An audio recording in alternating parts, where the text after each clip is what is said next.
Hi, I'm Rick. This is my wife, Erin. We've been attending River Glen at the Waukesha campus for about 6 years. Logan was funny. Like, he was always the kid, making everybody laugh. He had a very charismatic personality and liked to just play around and goof around. So on Valentine's Day 2021, Erin and I were sitting on our couch just watching TV. We got a phone call just after 8 o'clock. It was a phone call from our son, Logan's best friend. He was kind of frantic, and he said, Mrs. Rockwell, you need to call the UWM Police Department. So we knew that something was obviously going on. We didn't know what. So our other son, Caden, who was 18 at the time, was out. We called him home. We decided to actually just get in the car and drive down to UWM. We were only about 30 minutes away. We got there and we got into the hallway. Rick was parking the van, and Caden and I were in this little waiting area waiting for a police officer to come get us. And Caden, our other son, just almost collapsed, shaking, almost like a seizure-like shake. And I was just trying to stay strong for him, like holding him up. And they brought us into a room, and they told us that Logan was found about an hour prior, dead in his dorm room, and that he had taken a pill. And they were suspecting at the time, we now know was confirmed, that it had fentanyl in it. It was very difficult getting through the first 24 hours. At first it was shock, disbelief. I always tell people, now I really know what heartache, where that term came from, because you feel like there's this huge weight just crushing you. And it does hurt. It hurts here so bad. We just leaned on each other. That was the first 24 hours. It was hard to get out of bed, hard to do anything. It was just kind of being in a fog, a blur. I remember distinctly, we were in bed most of the day, several days, I think, but there was one thing that was really specific that I felt like I needed, and it was very strange. I could not sleep unless I was on Rick's shoulder. It was almost like a baby needing to be cradled. It was very strange. We would wake up in the middle of the night just with crying spells. It was just so much shock.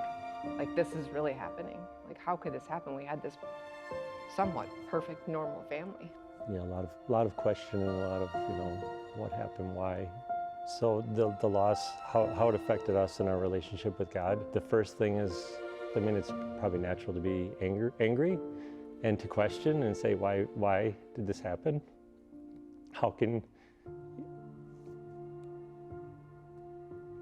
you let this happen? Why did it happen to us? But that also leads to seeking and just to more understanding.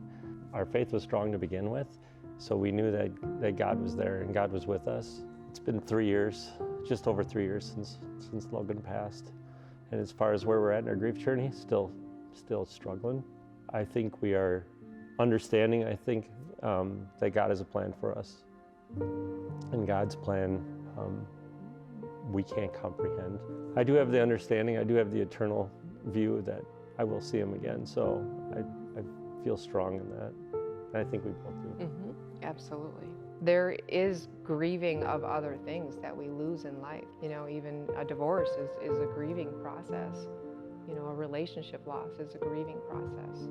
So, not to discount those types of grieving things as well, because I think that's important.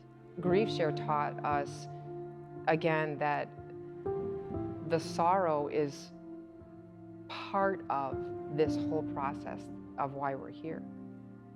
That's why Jesus died on the cross. That's why he went through what he went through on earth.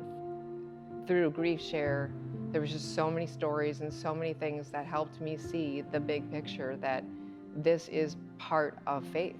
This is the faith part. It's easy to trust God when it's good. It's challenging, but fulfilling to trust him when it's not. you need to go through it. You can't go around it. That's just going to prolong the pain. Lean on people that are there for you. I mean, it's surprisingly how many people are willing to help. There still are days that you don't always feel like you're going to make it, and I'm just being really raw and honest. I think that's part of grief. And even though it's been 3 years, it feels like it's yesterday. The pain just doesn't lessen for some reason, and sometimes it intensifies. There's not a doubt in my mind we're not going to make it through this. There just isn't. Like, we have to, because God's going to use Logan's story. He already is. We're seeing it, you know, and that gives me hope.